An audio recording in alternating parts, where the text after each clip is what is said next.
We're going to go down the review sheet. Okay? Is that okay? All right. You want to be the one asking the question? Sure. All right, number Yeah, one. let me know when you're ready. Is you ready? Yep, we're good Okay, to go. We're good. Okay. Be able to explain angiogenesis. Okay. Angiogenesis is easy. I don't have to show you a picture. What is angio? Vessels. What is genesis? To make. So that's all it is. It's the creation of blood vessels because of a greater demand for oxygen. Got it? So if you're working out, your muscles are needing more oxygen, so your muscles will grow more capillaries. Does that make sense? Okay, that's angiogenesis. All right? Number two, be able to identify which vessels have one tunic, two tunics, or three tunics. Okay. What's a tunic? A covering, right? Okay. So which ones have only one wall? Capillaries. And why is that? For exchange. For diffusion, right? Exchanging nutrients, wastes, gases. Got it? It's easier through one flat squamous cell than it is anything else. Still good? Okay. Now, who's got two tunics? Everybody else. They have the endothelium surrounded by smooth muscle. Got it? And the smooth muscle is to do what? Constrict. Got it? Constrict and dilate, because blood vessels can't do that without muscle. Can capillaries constrict and dilate? No.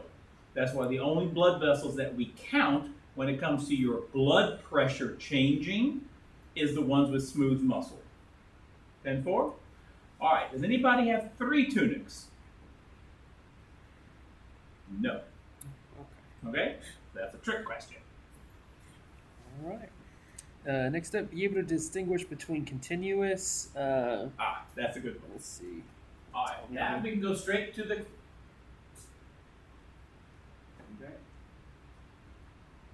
Well, okay, I'll take that. The big ones have three if you consider there's a connective tissue on the outside. Okay, I was thinking of how many smooth muscles. Yeah, so the big ones have three: the inner, the muscle, and then there's connective tissue for the outside. Okay, I apologize. All right, so capillaries, different kinds of capillaries. All righty. Real quick, Mr. Weber. Yes.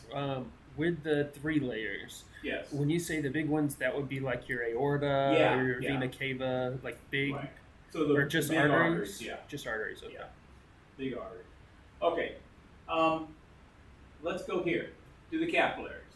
All right. We have three kinds of capillaries because of what kind of work the capillaries have to do. Does that make sense? What kind of work are they going to do? The continuous capillaries have no holes because their job is to mostly keep things in and not let things out. Alrighty? For example, the ones that are constituting the blood-brain barrier. We want nutrients to come out, we want oxygen to come out, but we don't want urea to leak into your brain. Okay? So you see, no holes. 10-4? And that's on purpose. So that's what they are. They're continuous capillaries. Now the next one is called fenestrated. Now fenestrations are little tiny holes. Okay? Little tiny holes. So if those holes are there, that means something's got to go through those holes.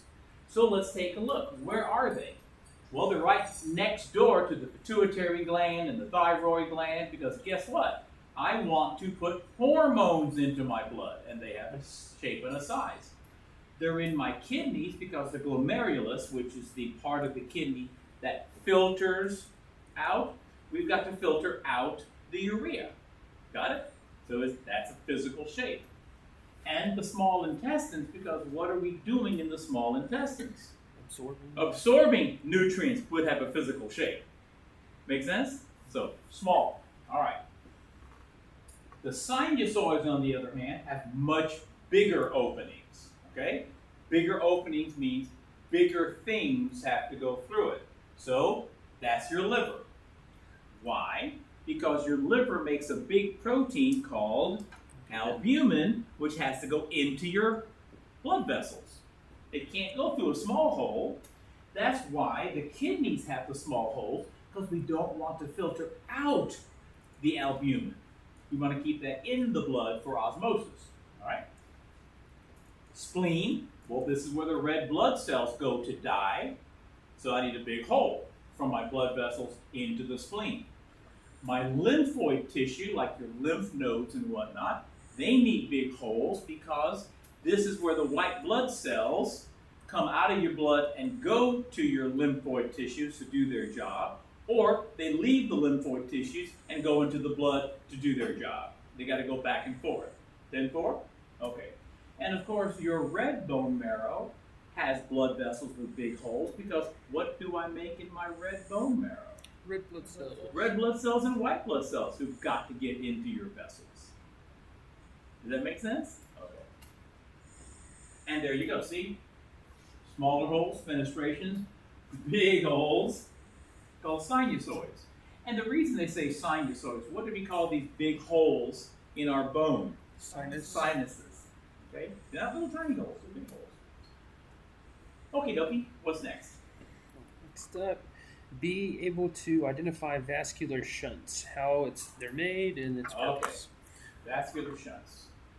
Here we go. This is a capillary bed. See? Here's the arteriole, which brings in the oxygenated blood, and as it goes through the capillary bed, the oxygen jumps to the tissues, and the CO2 jumps back into the blood, turning it into venous blood. Got it? Okay. Now, a shunt is a bypass. It's a shortcut. Alrighty? Now watch. You see these little guys here? They're smooth muscles, they're sphincters. And watch what happens. When I tighten these sphincters, can blood go this way and this way, or here and here? It's forced to go straight across. Alrighty? We call this a shunt. Another name is a met-arteriole, because meta means beyond. Well, isn't this beyond the arteriole? Okay. What kind of sphincters are these? Pre-capillary. See, it makes sense to shut off the blood before it goes into the capillary bed. It would make no sense to shut it off here, because then it would all be trapped. Does that make sense? So we stop it from going into that tissue. Here's my question. Why would nature invent such a thing? What do you think? To control where the blood's going. And why would we want to control that? Put it where it's needed most. Okay, you put the blood where it's needed most. Okay, think about it. Which arm is going to need more blood? So we're going to open up the precapillary sphincters to get more blood into the capillaries of the working muscle, and we don't need as much in the non-working muscle. Make sense? How about when it's cold outside? Why do your fingers and toes feel cold? Because you want to keep the blood. Yeah, we're going to shunt the blood away from your fingers and toes and get it back to your core, back to keep your brain and your heart alive, so you can get out of there, or you can go put on a coat, put on some gloves. Does that make sense? So we're going to sacrifice that. 10-4? And that's pretty much what this is all about. Okay? Now, who controls these little sphincters? That's another test question coming up. Who controls this? Is this extrinsic control from outside of the capillary bed, or is it intrinsic control from within the capillary bed? Intrinsic. It's intrinsic, okay? The local conditions. My muscle says, I need more oxygen, so open it up. This muscle says, I don't need as much oxygen. I can tighten it down. Got it? It's cold outside. My heart and my brain say, I need the heat. Get it away from here. Does that make sense? So that's intrinsic. Local baroreceptors, local paracrines, local chemical conditions like a lack of oxygen to give us more oxygen.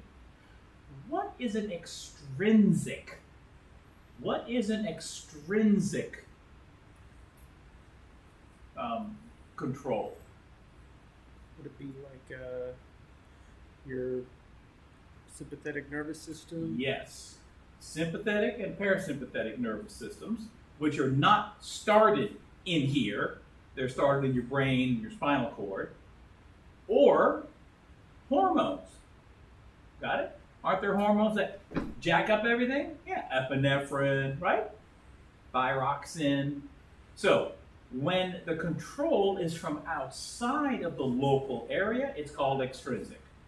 And that would be your autonomic nervous system and your hormones. 10-4? But most of the time, it's your intrinsics with your local conditions, local chemicals, local paracrines. Make sense? All right. What's next? All right. Be able to explain activities in the arterial end and the venous end of the capillary bed. Okay. That's right here. Okay. Here we go. Now, I would draw this, and I do on my video. Okay? But quickly, we can do it right here. Again, we'll consider this to be a capillary with the red blood coming in and the blue blood coming out, right? Okay. And what are all these? Your tissues. What is the function of the capillary? To send nutrients. Now, I'm not worried about oxygen. That's automatic. Oxygen goes right through the cell membranes, CO2 right through the cell membranes. Got it? But we're talking about physical particles. So what are we delivering? The groceries. Glucose, amino acids. Got it? What are we picking up? Urea, waste. Got it? Are you with me? We're picking up the waste. I consider it like your garbage man. Wouldn't it be wonderful if the garbage man delivered your groceries while picking up the trash at the same time? Okay. That's your capillaries. That's your red blood cells. Okay? So, if I want to push out the groceries, they don't just float through. We have to push them out.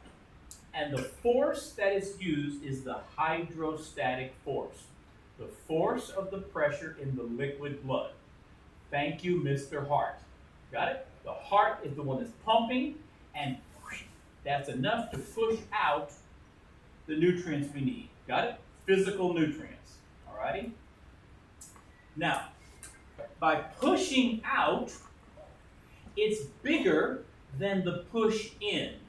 The push in all along the capillary is your osmotic pressure due to the albumin that is in your blood. Remember, albumin never comes out. It stays in the blood, right? So, if the outward push is 35 and the inward push is 25, gee, I wonder who wins. Got it? Or 24. Who wins? The outward push wins by 11. 10-4? And that's why the majority of the force coming out of the arterial end of the capillary is hydrostatic. But because we pushed out so much force, do I have as much force coming out on the venous end? No. And it will be less than the osmotic force that's still pushing in. Got it? So who wins this time? The inward force. The force, and because the inward force wins, we're pulling the water that was pushed out back in, but guess what else we're pulling in? The waste. We're pulling in the nitrogenous waste. And that's exactly what we want. Okay? Now, keep in mind, I'm never going to ask you the numbers, but I want you to realize something. What's my outward force here? 11. 11. What's my inward force? 8. It's not the same, is it? So guess what? We are leaving some water in the tissues. We call that edema. Now, why aren't your ankles this big and your wrists this big? Your lymphatic system pulls Because we have this. The lymphatic capillaries, their job is to pick up any of the leaked fluid and put it back into your venous blood system. Okay? I think there's a picture, the opening.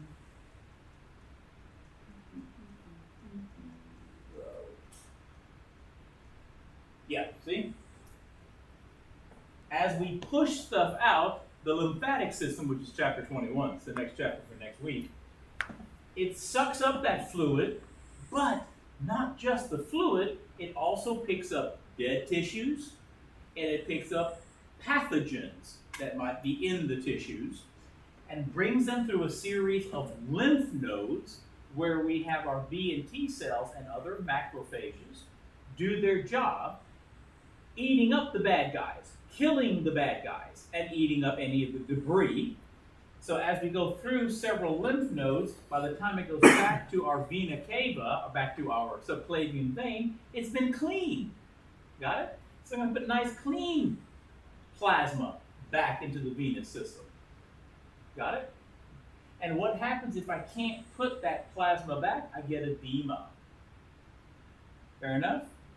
Okay. How much do we leak out of our capillaries every day? I think it's 3 liters worth. And how come we don't have a 3-liter big leg? Because it's working. The lymphatics is drawing that up. And that's a good thing. Do you want to have edema? No. And what if every time I have less and less water in my blood? Is that a good idea? No. Okay? Because lower blood volume means lower blood pressure. Okay? How's that? Is that good? Okay. Yeah, I'm looking over here at these there's angiogenesis, okay? Growing more stuff. And that's what your heart does. Okay? When one of your blood vessels starts to occlude or get clogged up, your heart says, okay, I can't make a bypass, but I can grow extra collaterals and try to get blood to the tissues. All right? All right. And yeah, you do have 3 tunics. Sorry, I forgot all about it. Yes, 3 because we have to count the adventitia on the outside. Okay? So guess what? let me modify my answer. Everybody has 3, nobody has 2, only one of them has 1. Got it? Please, I just realized what I was thinking is 2 layers of smooth muscle. I'm thinking of the digestive chapter. Your digestive system has 2 layers of smooth muscle, longitudinal and circular, and your stomach has 1 more, an extra one called oblique. So he's got 3 layers of muscle, not tunics. So please, please, please, arteries, they've got 3 tunics, and veins do too because they got the same thing. All righty?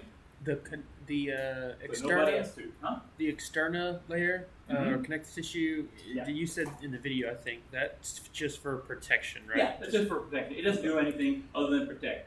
Just like the capsule on the outside of the kidney is just for protection. It doesn't really have a job. It's just tough connective tissue. Okay, cool beans. I apologize to all my viewers out there for making a boo-boo. I was getting my tunics and my muscle layers mixed up. All right. What's next? Let's see. Be able to explain the cause of varicose veins. I'm going to mispronounce this one. It's ATHEROSC. Atherosclerosis? Yes, that's Okay. aneurysms and the last one, phlebitis. Yeah, phlebitis. Phlebitis. Yeah, we got that. We got that right here. Okay, here we go. So, atherosclerosis, all right, phlebitis, varicose veins. Okay, what are these? Problems with your blood vessels. Okay, we'll start with the first one. A varicose vein sticks out. Is that what veins are supposed to look like? No.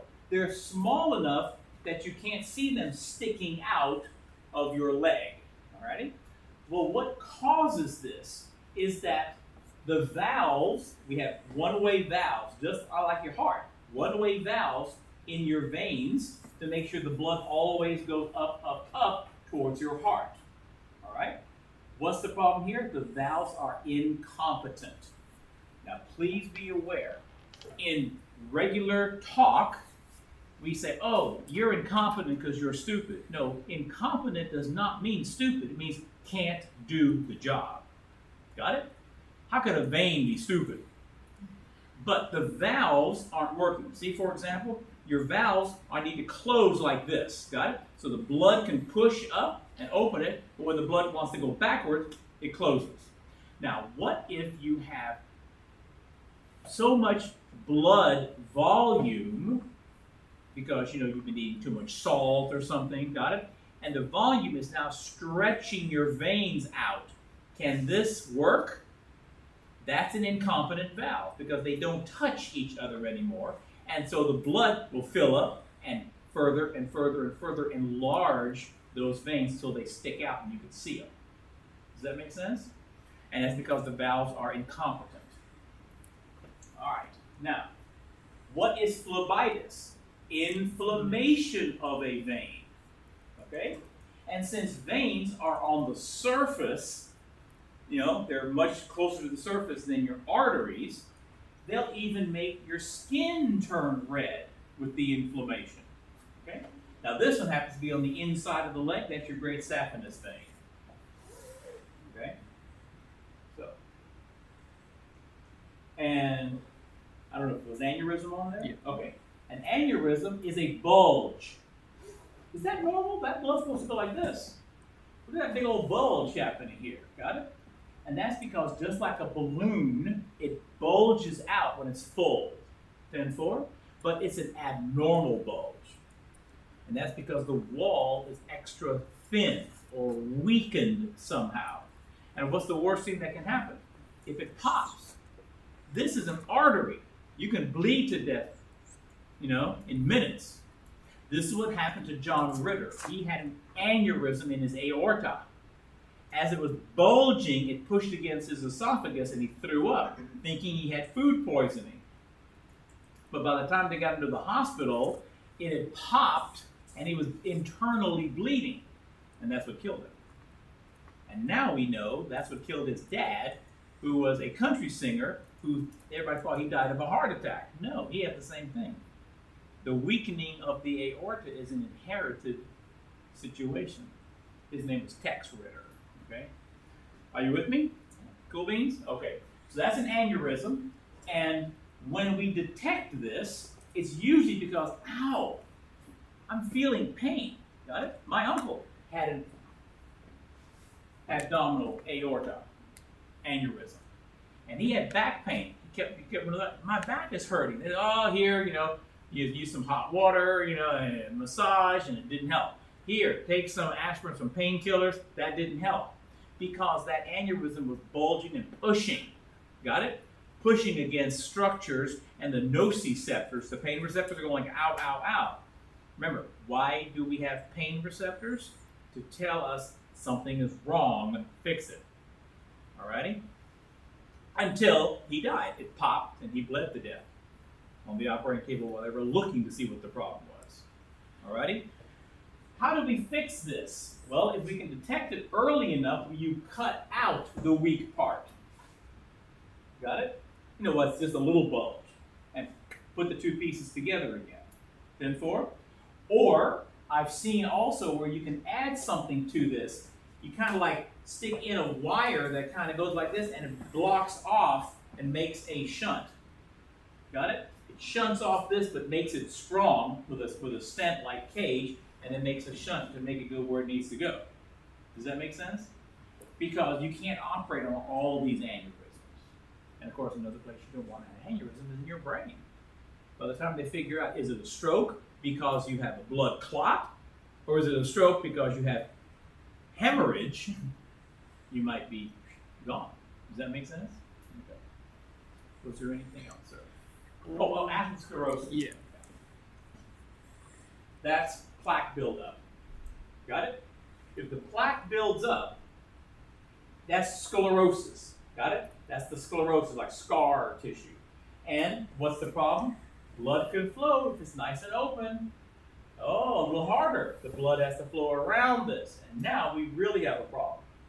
Got it? That's like 8 lanes of traffic getting slowed down to 1. There's going to be a big backup here. 10-4. And the most important thing is I can't get my blood to where it's going. And at the same time, because I've narrowed the opening, I've increased my blood pressure. Okay? So we need to watch out for that. All right? The only way to fix that would be to cut it open and take it out, right? That is if it's possible to do that. You see, I had that on my coronary arteries. And what they did is they cath it in with a tube. They have a stent, which is a wire cage that goes in here and opens up, and it pushes the plaque against the wall. But it's a wire cage that stays open to let the blood flow through. And the cool thing is the wire cage actually puts out chemicals like prostacyclin. Hey, platelets, don't stick to me. Isn't that cool? To keep it open.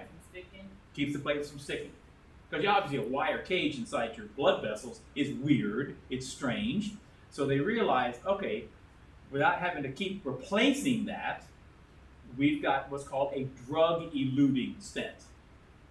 Got it? And of course, I'm sure it's pretty smooth on the inside too.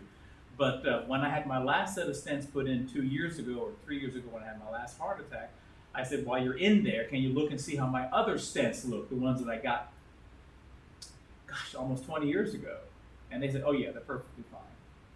I said, thank you, appreciate that. That's interesting. Okay? Is this helpful, folks? Okay, yeah. Be able to calculate MAP. Okay, now MAP is something special. It is a way to figure out your blood average blood pressure, okay? Do I have it over here? MAP's got to be around somewhere. You guys see it? Okay. Well, it might be backward. Yeah, I think I've gone too far. I'm already in the diseases. 64, you said? I don't have a number. Keep going up. Oh, 64? There you go. You guys said MAP? There it is, MAP. Okay, sorry. Okay. Now, let me get to where MAP is given to you in the formula.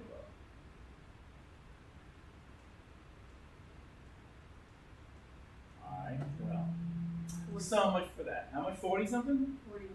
41, alright. Right there. Right there. Okay, here we go. Okay. When we ask you, as a nursing professional, what is the patient's mean arterial pressure? Mean is a mathematical term that means average. But we're not doing the average the way you think. It isn't 120 over 80. What's the average between those two? That's not what we're talking about, okay? To get the average, the mean arterial pressure, you need a special formula. What do? We start with the diastolic, 80, plus 1/3 of what we call the pulse pressure. The pulse pressure is the difference between the 120 and the 80. Got it? The difference between the systolic and the diastolic. Alrighty? So if it is 120 over 80, the difference between those is 40, right? So it's not 80 plus 40, it's 80 plus 1/3 of that 40. Got it?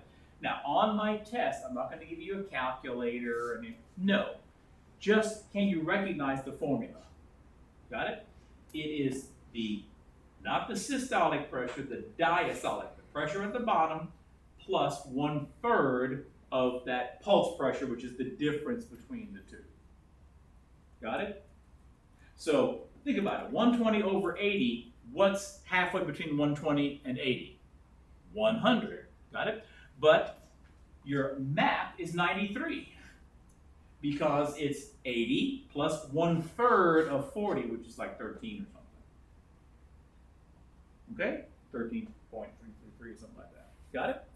So it's going to be slightly different. Not the same thing as the average between the 120 and the 80. Why do they do it like that? Why would that be the mean? Partner, I think it's because it's more accurate. I have not investigated why they use it, but apparently they like that because it's more accurate than just those two numbers. Okie dokie. All right. What's next? All you gotta do is recognize the formula. Got it? Okay. Be able to identify which vessels are the fastest, slowest, most volume. Perfect. This is where we go at and look at the charts. Okay? Now, I'm a big chart guy. Alrighty? Why? Because I'm a visual learner. I can see this chart and it makes sense to me. Alright, what is this chart? I don't like your textbook because it made everything green. The old textbook made it red, then blue. I might have to switch back to it if it was better. Because why? This is the aorta, then the large arteries, then the small arteries, then your capillaries, then the small veins, larger veins, vena cava. Got it? So it's basically from biggest arteries to the largest arteries with the capillaries in the middle. Does that make sense? All right, and what are we looking for? Pressure. Pressure. Where's the highest pressure? Well, it's 120 over 80 in the aorta. Got it? But notice, by the time we get to the large brachial artery, it's still kind of close. Which is why, where do we put the blood pressure cuff? Down here or up here?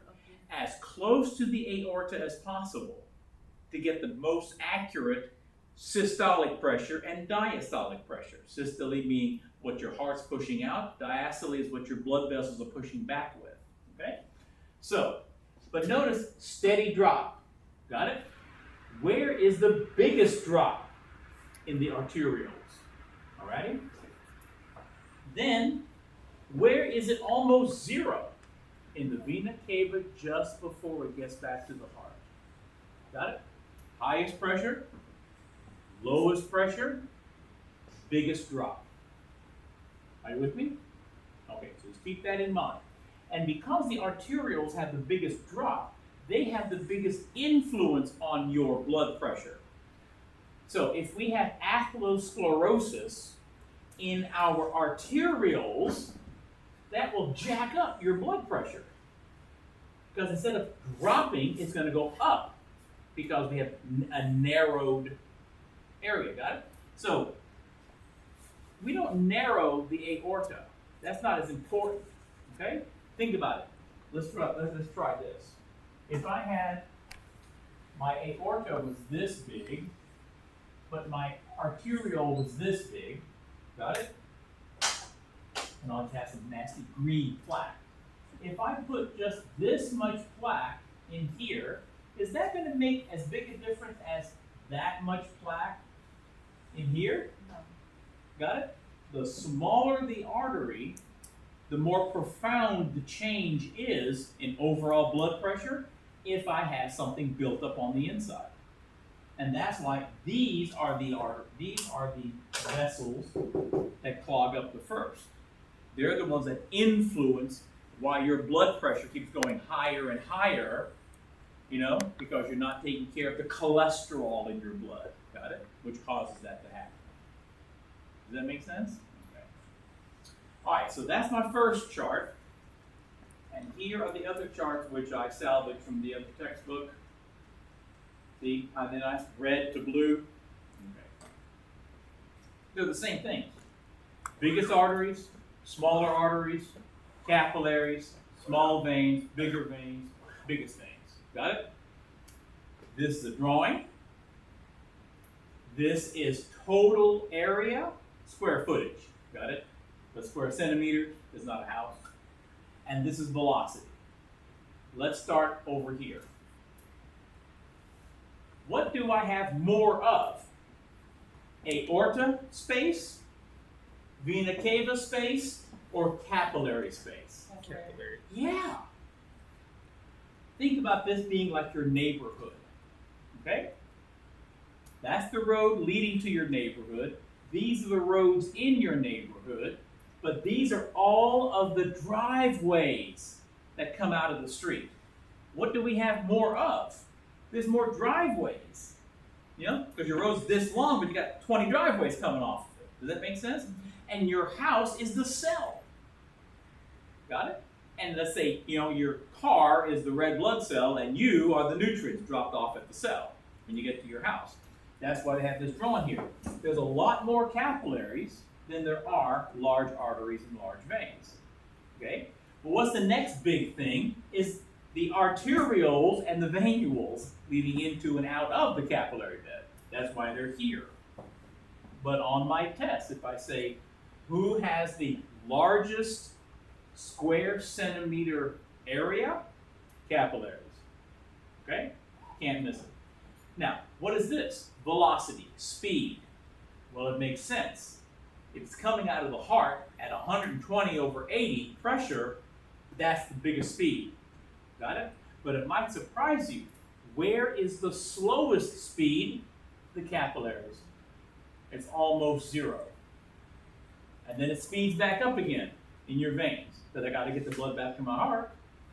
But why is it almost zero speed, not pressure, speed in your capillaries? It's a lot of room. Maybe. Where do you drive fastest? On the highway? The road you live on? The little road that your house is on? Or your driveway? Where do you drive the slowest? Driveway. Because You have to drop off all the you need nutrients. time to get out of the car and get into the car. So what do I need? Time to drop off the nutrients and pick up the waste. Does that make sense? That's why I like the analogy of your house and cars and roads. Got it? Yeah. The reason we can go, 75 down I-95 because nobody's dropping off anything on I-95, right? The idea is get there, So you start going down to the smaller roads, and then the road you live on, and then the gap, and then your driveway. Got it? Each time you slow down a little bit more, slow down a little bit more, right? Until it's the slowest as we're dropping you off. Does that make sense? Okay. All right. Now, wasn't there one that says, where do I have the highest volume of blood? What's the answer? Veins. Veins have 2/3 of your blood. Arteries only have 1/3. Got it? Arteries have 1/3 of your blood. Now, there are biological reasons for that. Can you tell me why the good Lord put more volume in your veins? Because it's okay to lose the deoxygenated Yes. and waste. Where are your veins? Deep or superficial? Superficial. Superficial. So if you do get into a cut or a scrape or a fight, if you're going to lose blood, you'd rather lose venous blood than arterial. That's why the arteries are always deep. Femoral artery is deep, brachial artery is deep. 10-4. The pressure of your arteries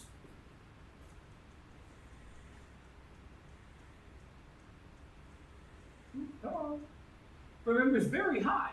You cut an artery, it'll shoot across the room. That's why, and there's a line in my text that says, blood will spurt out of an artery. How about out of a vein? It pours. It's less than 20. This is 120.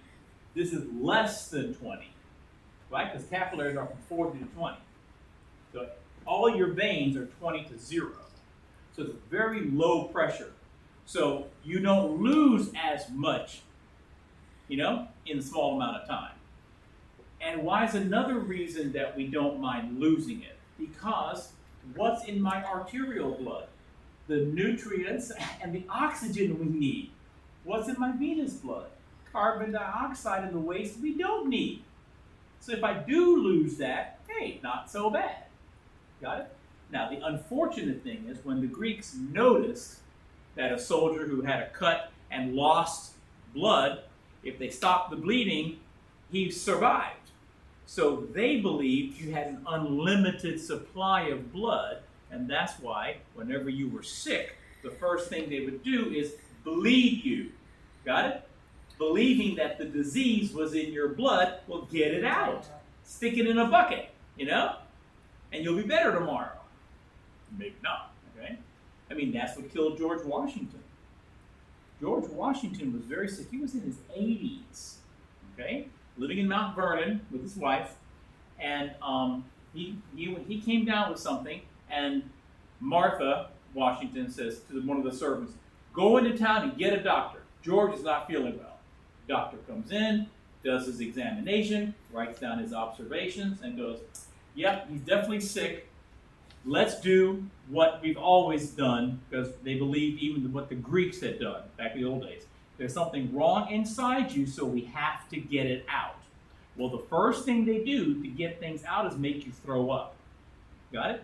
They gave George, or he did, the doctor gave George, there were no hospitals back in those days, the doctor came to your house, gave him a purgative. What's a purgative? Something made you purge, right? Well, what do we give to a patient now? Anybody work in the field? It's called oil of ipecac. You drink that, you throw up immediately, okay? To get rid of a poison in your stomach. 10-4. Well, they didn't have that back in George Washington's days. They had ground up black beetles. And you say to yourself, really? They're in your yard. I've seen them in my yard. They're about this big, and if you poke them, they'll turn around and spray you with a nasty ink that tastes and smells horrible, like a skunk. Right? Well, you gather them up, put them in a mortar and a pestle, and you grind them up and made George drink that. Which, of course, made him what? Throw up. He didn't get any better, so the doctor said, okay, let's open up a vein and bleed out a bucket. Okay? That afternoon, was George feeling good? No. Martha said, okay, that guy didn't know what he was doing. Go into town and get me another doctor. Other doctor rides his horse in, takes a look at George and says, yeah, he's pretty sick. I think he needs to have some more ground up black beetles, get that out of him. That didn't work. Okay, let's open up this vein and take out another bucket. He's 80-something years old, folks. Okay? That night, is George feeling any better? Martha is beside herself. She tells the servants, obviously every doctor in this town is a quack. Go to the next town and bring me back a real doctor.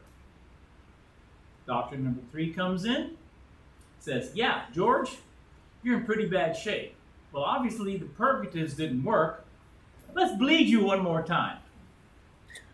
So the third bucket of blood is taken out of George. How is he doing the next morning? He's on death's bed. He called the family together and said, I'm not going to make it, and he died. Okay? So we're looking like in sadness, looking back on what happened. Well, according to the book that I was reading, they found the notebooks of the doctors. Okay? So they have a pretty good idea of what the doctors were seeing as his symptoms. Do you know what they think George Washington had? Strep throat. They think he had some kind of a sore throat. You think it felt any better after drinking ground up black beetles that smell like skunk? No. No wonder he was feeling bad. And then they bled him too? Yeah. So thank goodness, medicine has gone a little bit further than those days. Alrighty? How we doing? Sorry for the extra stories. All right. But that's why I love reading history It made it books. make sense. Yeah, I just love all that stuff. Let's see.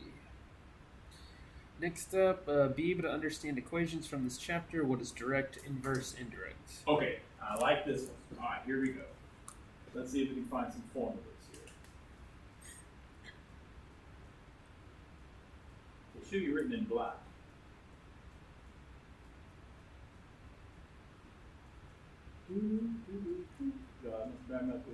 Can you find where those formulas are?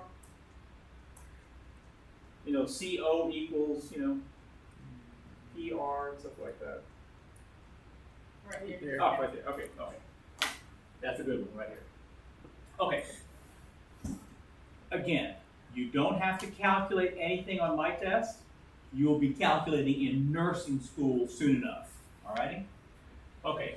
This is blood pressure is cardiac output times your peripheral resistance. What does direct relationship mean?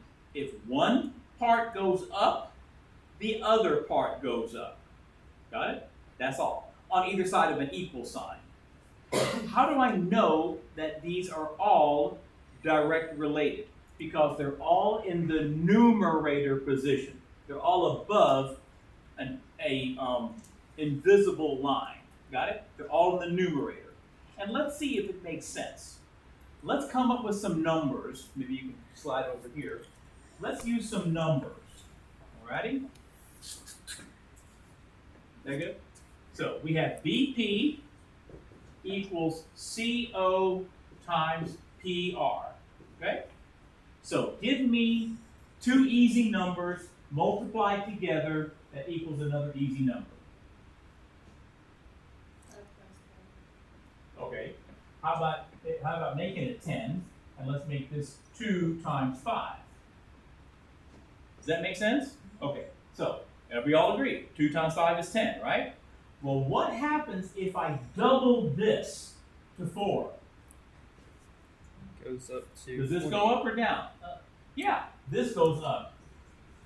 Right? Okay. Direct relationship. One goes up, the other goes up. Okay? Well, what if, again, 2 times 10. What if I double this one to 10? Goes up to 20. Again, this one goes up too. See? This one up, this one up. Got it? Direct relation. That's why I usually use my fingers as that. Okay? Now, let's try this equation.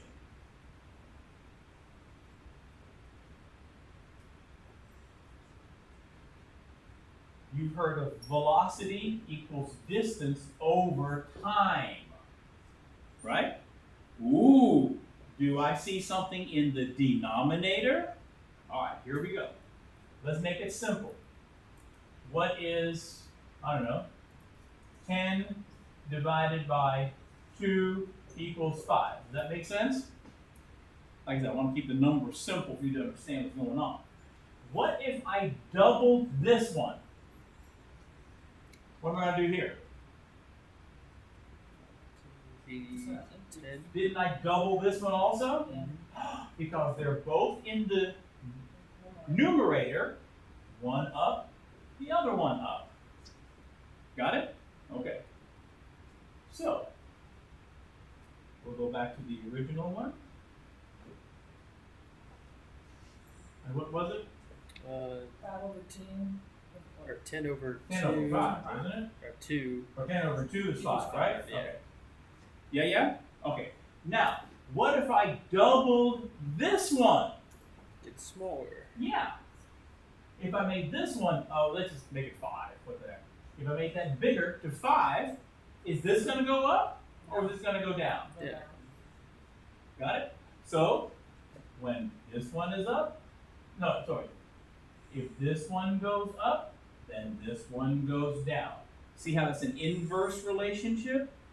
And that's all I mean by understanding that when you have all numerators, everybody goes up. When they all go up, when one goes up, they all go up.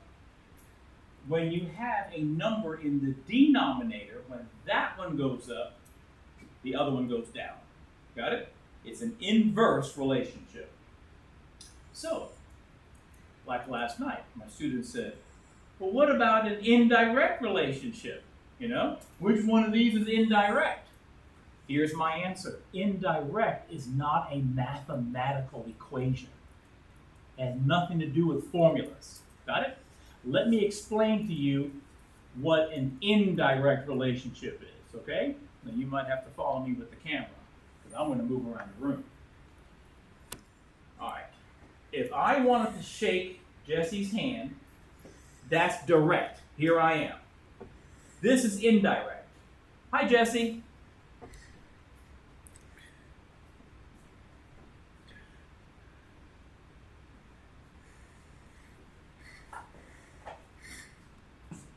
Oh, hello. Now, which one was direct and which one was way out of the way? That's right. Here, indirect is all the way around before I get back to where I want to go. Give me an example from our studies so far that's a classic example of doing something indirect. The renin-angiotensin. Renin-angiotensin. Remember? It started with the kidney making renin, but then it had to go to the liver, and then it went to the lungs to be changed, then it went to the heart and the blood vessels, and then it went to the adrenal gland until it finally went back to the kidney. Does that make sense? So that is the indirect way of doing things. It's not a mathematical thing. It's more of a physical thing. Does that make sense? Okay. Alrighty. What else do we need to do? Let's see. Next up, be able to explain how blood flow is intrinsically versus extrinsically controlled. Okay, we kind of talked about that. What are the two extrinsic ways to control blood pressure? Hormones from outside of that region and which nervous system? The autonomic. Rest and digest, fight or flight. Got it? So, those are extrinsic ways to control your blood pressure by telling your blood vessels to constrict or to dilate. Got it? But what is the intrinsic way?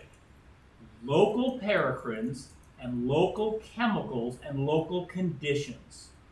Like the local condition of, I need more oxygen here, so I'm going to open up those capillaries. I don't need more oxygen here, so I'm not going to open those capillaries. There is no nerve telling that. There is no hormone telling me to do that. That's the local condition saying, hey, brother, I need more oxygen here. Cool? Okay. Which kind of goes hand in hand with another question coming up. Let's see. Be able to identify the determiners of vascular resistance is the next one. Okay. I don't know if that's in here very quickly, but I can tell you what it is. Do you guys see?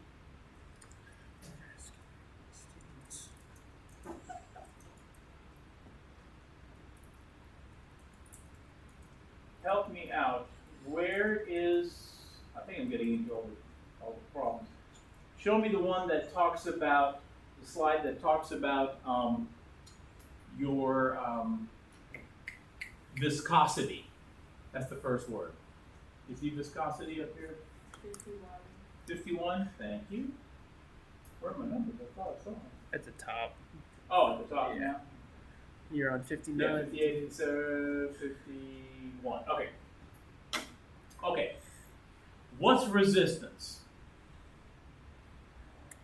Something keeping it from moving. Yeah. And what's the it that's moving? Blood. Right. So I want my blood to go down my blood vessels, and what's resisting my blood from flowing forward is resistance. Alrighty?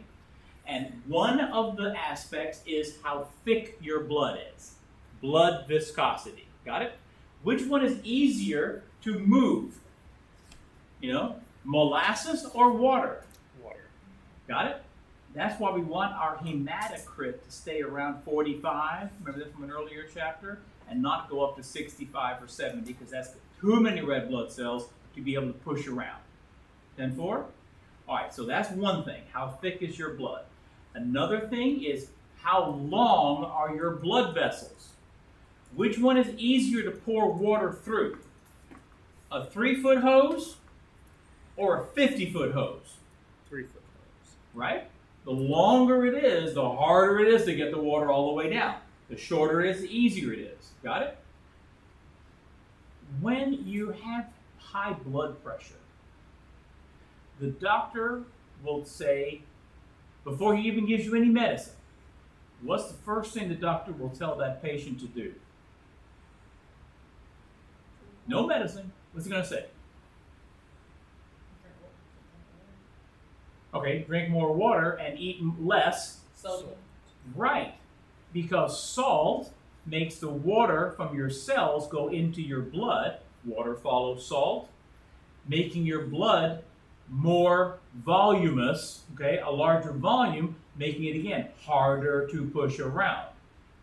Got it? That's why sometimes the reason grandma has cankles is because she put salt on everything, and now she's got edema because she has too much water in her blood. Got it? And it's going to leak out where the gravity pulls it.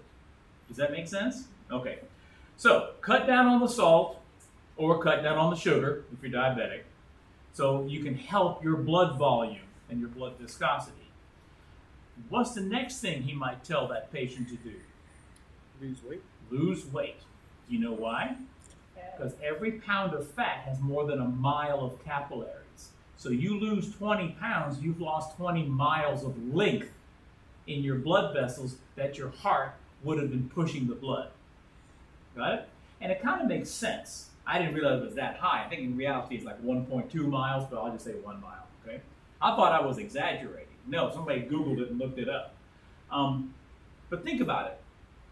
what does adipose tissue do? It stores nutrients, like glucose in a hardwired thing called fat. Well, wait a minute. How am I going to get the food to the storage unit? I got to go down a street to get to the storage unit, right? So the more storage units we make, the more streets we have to make to get there. And that's why every pound of fat has a mile of capillaries. Because every adipose cell has to have capillaries bringing it the nutrients. And you make more, we need more capillaries. Got it?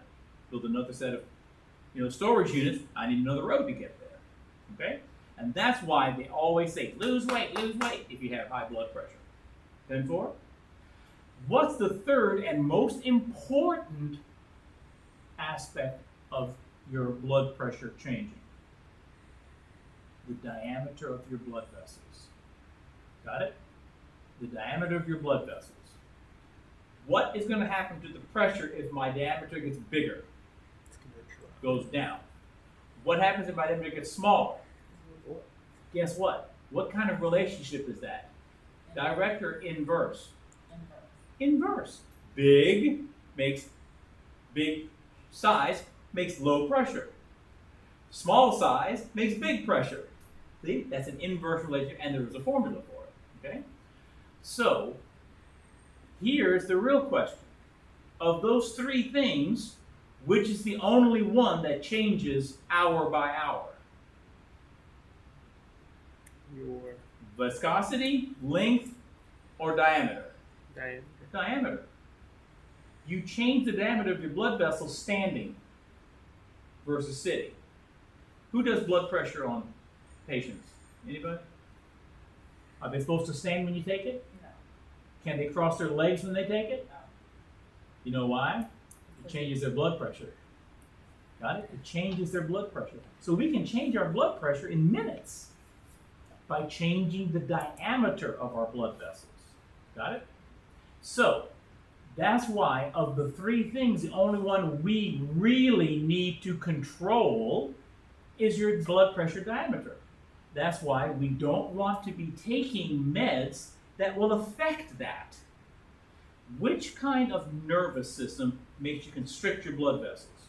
Sympathetic or parasympathetic? Sympathetic. Sympathetic. Is there a word that says sympathomimetic? Yes. Okay, well, guess what the mimetic means? To mimic. Mimic. You see, you can be on drugs that mimic sympathetic. Well, but I need that drug. Why? You need to open your bronchioles so you can breathe, right?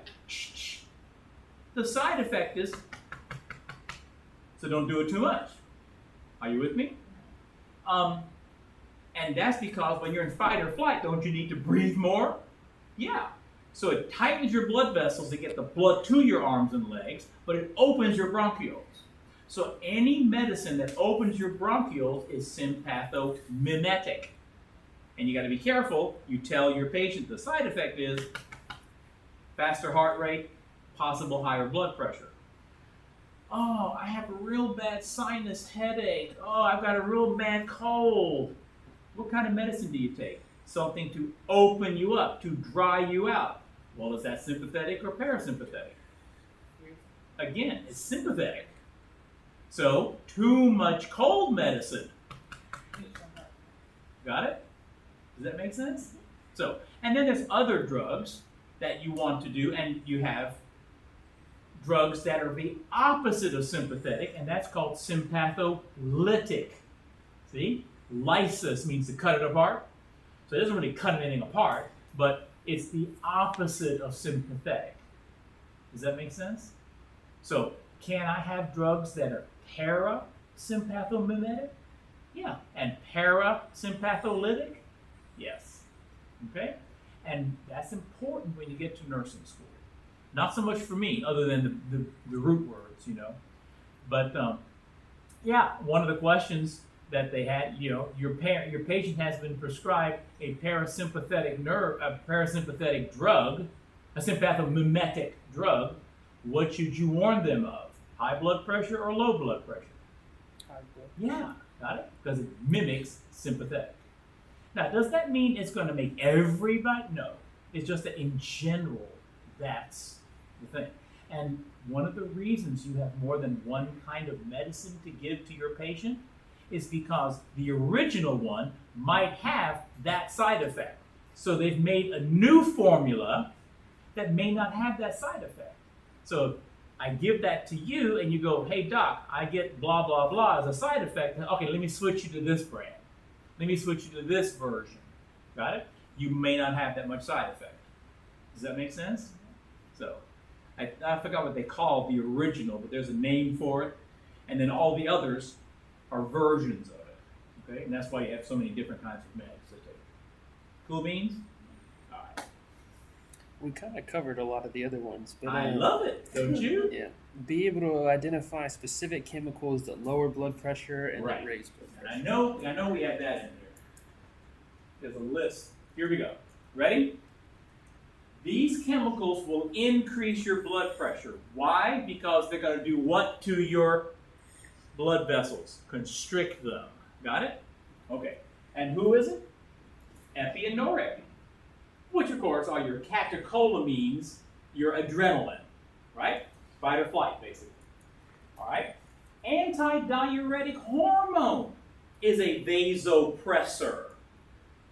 What you talking about, Willis? Well, why does your body produce ADH?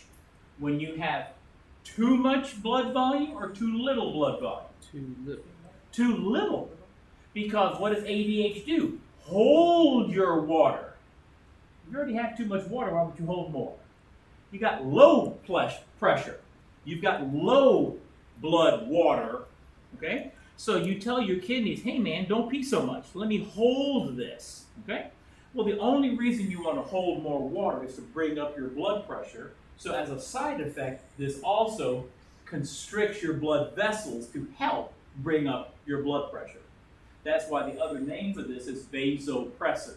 I'm going to press down on my vasos, on my vessels. Does that make sense? Okay.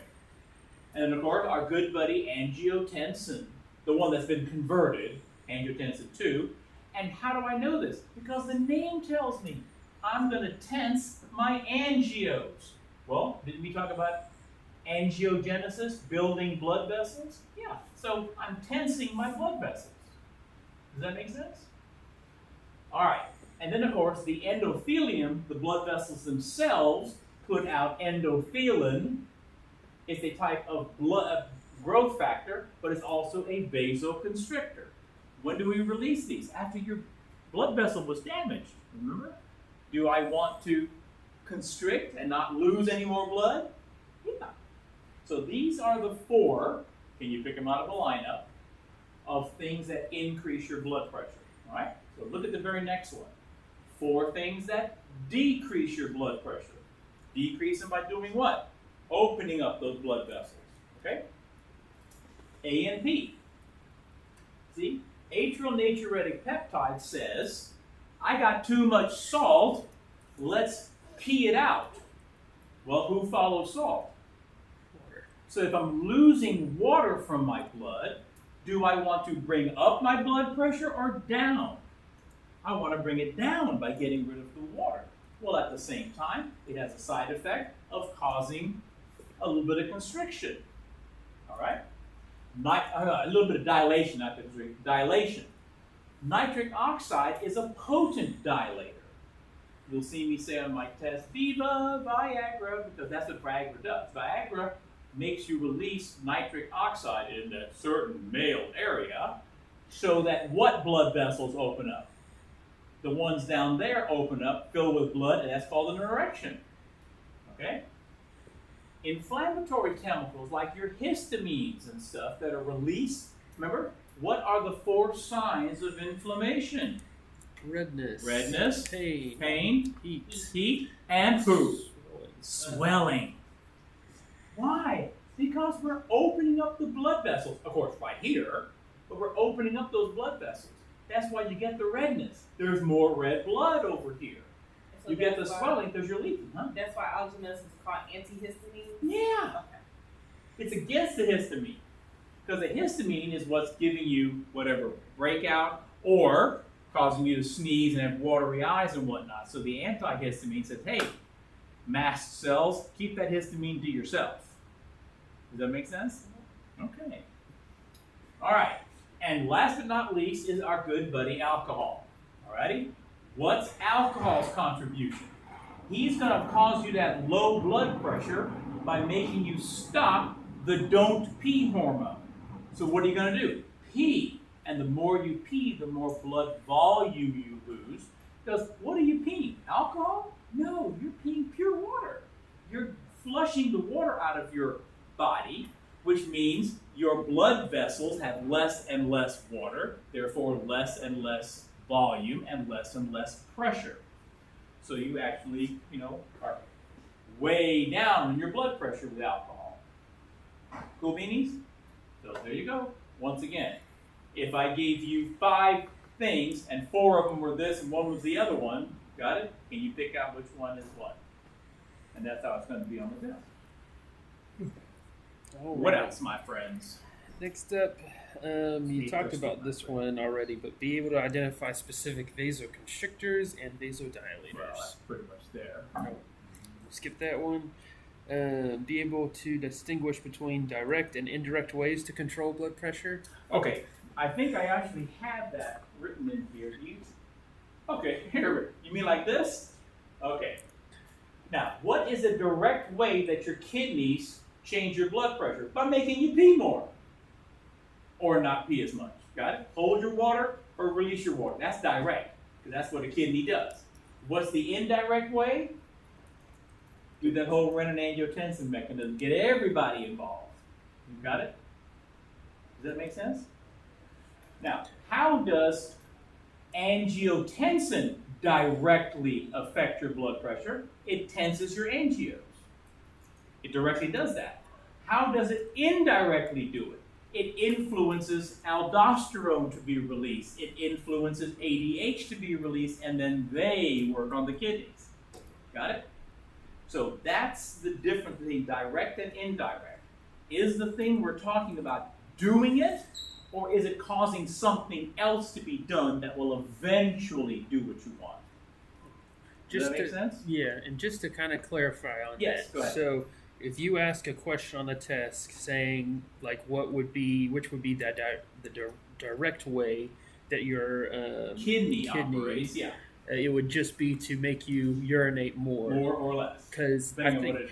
I think it's easy to get confused on that only because the indirect way you release. You still influence, but the indirect way is that you got to go through here. You got to do all those other things before you get back to the kidney not peeing. Okay. That's all. Okay? And again, if I just said, what does angiotensin do directly? His job is to tense your angios. He constricts your blood vessels. But indirectly, he allows your adrenal cortex to release aldosterone. Okay. And he tells your hypothalamus to release ADH. And those two work on the kidney to hold water. Does that make sense? And salt. So that's indirect. Because angiotensin doesn't do anything with salt and water. Got it? All right.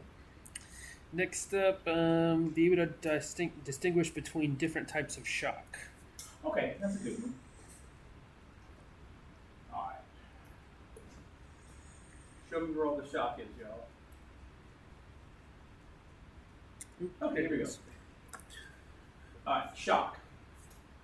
The idea behind shock is that there's something wrong with your blood vessels leading your heart to stop.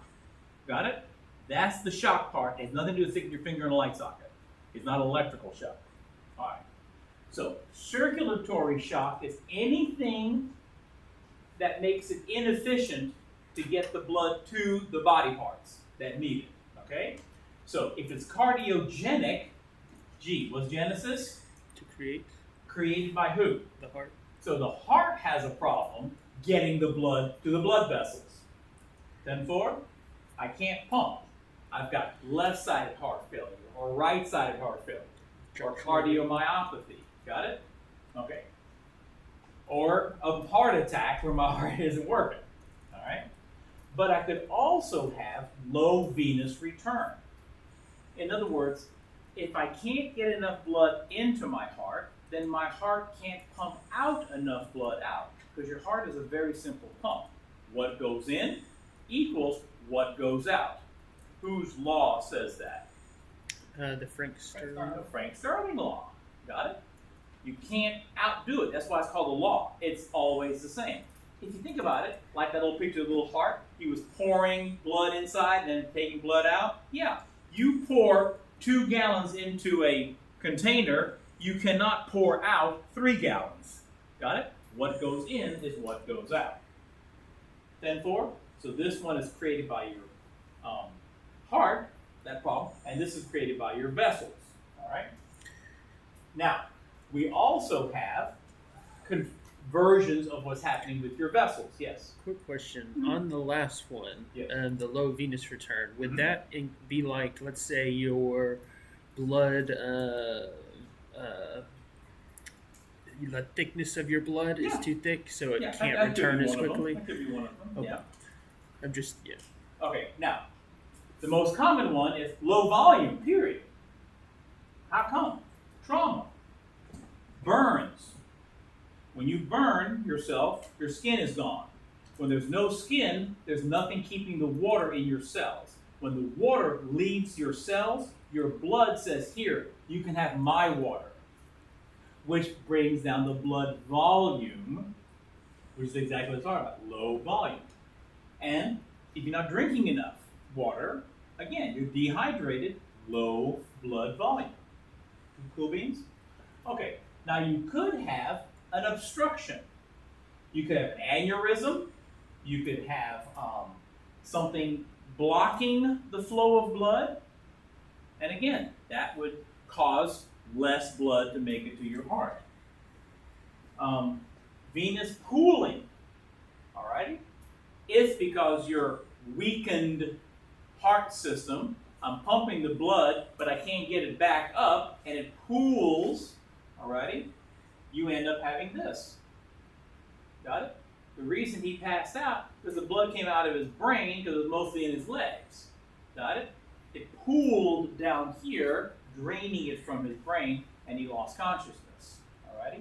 Which happens a lot when you stand real stiff. And that's why, even in the military, they teach you, keep your knees bent slightly. Got it? And if you have to, kind of move a little bit. Or curl your toes constantly to keep that blood flowing. Yeah, you got to stand like this, but you can still curl your toes inside your boots. Does that make sense? Or slightly bend your knees. Got it? You know, a lot of guys who have to, stand at attention. If you watch those guys who have to stand at attention by the gate, near the Buckingham Palace and whatnot, don't they go? See, just the stomping of your foot makes that blood flow. That's why they stomp real hard. Got it? Otherwise, you're going to, fall off. Okay. Now, how about these 2 shocks? This has nothing to do with your heart, but plenty to do with your blood vessels. In both of these, we end up releasing histamines, which are going to make all your blood vessels do what? Get really big. Got it? And the bigger, the lower your blood pressure, boom, heart stops. The difference is septic shock is caused by a toxin from a bacteria in your blood. Got it? It's a toxin, meaning it's something your histamine-producing basophils don't like. They're going, hey, well, I don't know what this is, but I'm against it. Okay? And since they don't know what it is, their immediate thing is inflammation. Well, one of those is get those blood vessels open. Trouble is, if they all open, your blood pressure goes to 0. See, that's the thing. If it's happening just here with the mast cells that live in your skin, okay, I can handle swelling here. But if all of your blood vessels open up at once, boom, blood pressure down. 10-4? Which is very closely related to this. Anaphylactic shock is you eating something that you're allergic to. Got it? In both cases, it has to be in your blood, not just in your skin, not just in one organ. Got it? It has to be circulating. So bacteria circulating in your blood. Who would this be? An example? E. coli from eating undercooked hamburger meat. You see, we have Escherichia coli, E. coli, living in our intestines. And they help us just like they help a cow. Got it? In fact, they help the cow more. But what we can't digest, like the fibers of a broccoli stem and whatnot, they love. Got it? So we extract what we can in our digestive system, and when it gets into the large intestine, they say, ooh, thank you, let me eat these fibers, because they can chop that up into little pieces of glucose, which they live off of. Got it? And as a thank you, guess what they poop out? Vitamin B and vitamin K. That's where we get those vitamins from. They poop that out for us. Okay? Now, cows have E. coli also, but are they the same as human E. coli? No, they're cow E. coli. But because they are Escherichia coli, do our white blood cells see them as bad guys or good guys? No, they see them as good guys and leave them alone. So they don't fight them off. That's why they don't fight them off. Trouble is, when a cow's E. coli gets into our blood, it produces a fart of some kind, a chemical that we are allergic to, and our histamines are released by the basophils. Our blood vessels open up, blood pressure down, and you could die. Got it? But that's because it's the same kind of bacteria, and our white blood cells, oh, go ahead, you're a friend, come on in, no problem. 10-4? But it really is a problem. In cows, what do? They break down the fibers of the grass and the hay that cows eat. Got it? They don't wait till the large intestine. They break down those fibers immediately. Have you ever seen a cow sit under a tree going, what's he doing? Chewing his cud. Chewing his cud. What's his cud? It's the grass that he ate an hour ago. Chop, chop, chop, chop, chop. Chewed it up some, and he stuck it into his first stomach. And the first stomach is full of E. coli, and they start chopping it up. Got it? Well, it's still pretty long strands, so the cow finds a nice shady spot to sit in and throws up and chews it some more to help break the big into little. Got it?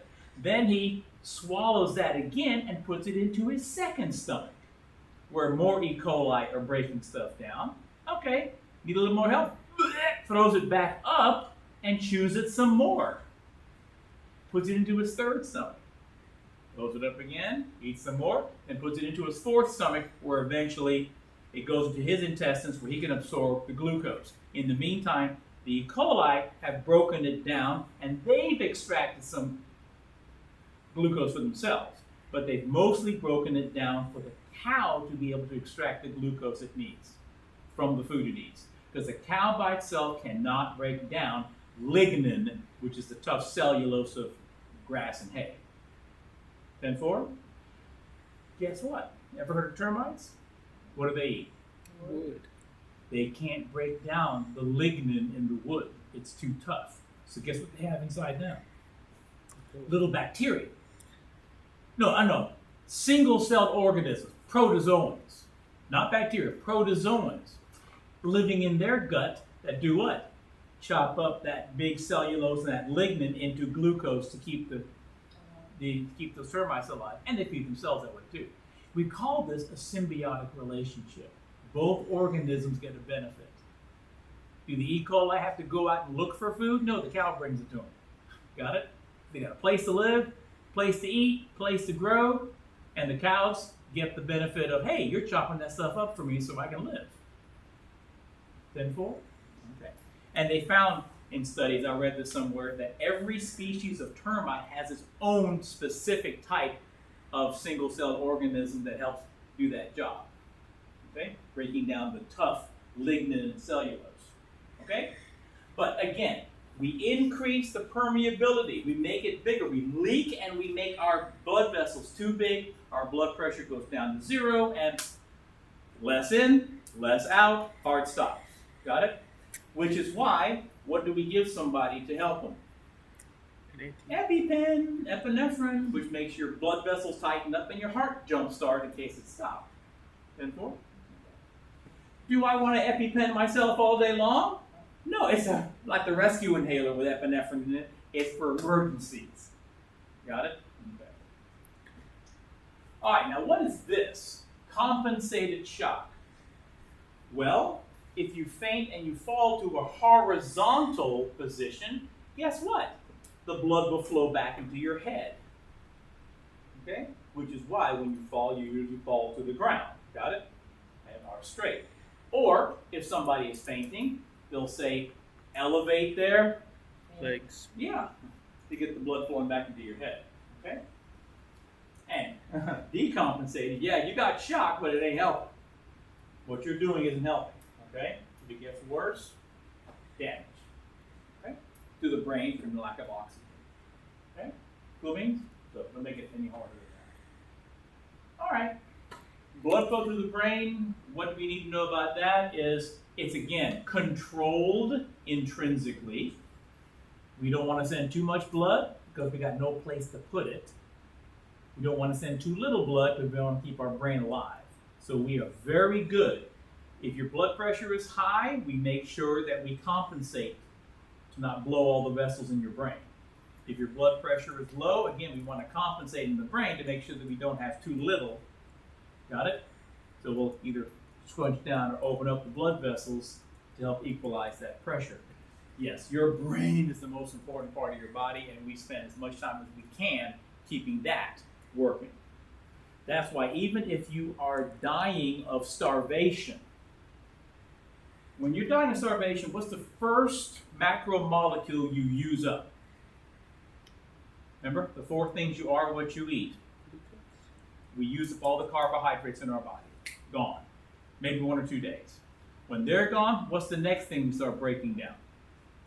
The fats. Lipids. Got it? Because that's your storage unit. So the storage unit gets worn down. Well, guess where a lot of your lipids are? Under your dermis, between your skin and your bones. So when all the fat is gone, what do you have left? Skin and bones. Right? Where'd the muscle go? Well, after the lipids are gone, then we break down the muscles. We always break down the muscle last. Why? Because we need them to go hunt. We need them to go to the grocery store, or to migrate where there's more food. Does that make sense? So we get rid of the carbs first, lipids second, and last is the proteins. Okay? Now, when we said the brain is the most important thing we're trying to stay up, to try to keep alive, have you heard of glucose sparing? Okay, that's coming up, I think, in the digestive chapter, but I might as well preview a little bit here. What are we sparing glucose for? The brain. Because the brain and your nervous system is the only organ that lives exclusively on glucose. Your muscles, your liver, other organs can survive on fat. They can survive on lipids as their source to make ATPs, but not your brain. It can only make ATP to stay alive from glucose. So when we do gluconeogenesis, what's that? It's creating glucose from from non-carbohydrates, from proteins or fats. If we're severely starving, your body says, okay, I'm making glucose, but you can't have it, muscles. I'm saving it for the brain. You can't have that, liver. I'm saving it for the brain. That's glucose sparing. Because we want that to be the last thing that dies. Because the idea is, hey, maybe you'll think of a way to get out of this. 10-4. If that's the first thing to die, yeah, what is that? What is it? Eat, drink, live fast, and leave a good-looking corpse? No, that's not how your body works. Does that make sense? Moving? Okay. What's up? The last one is be able to discern between the use of sympathomimetic and sympatholytic drugs, which you already talked about. Yeah. That's it? For 20, yeah. Yeah. Okay. That's it. You can turn it off. All right.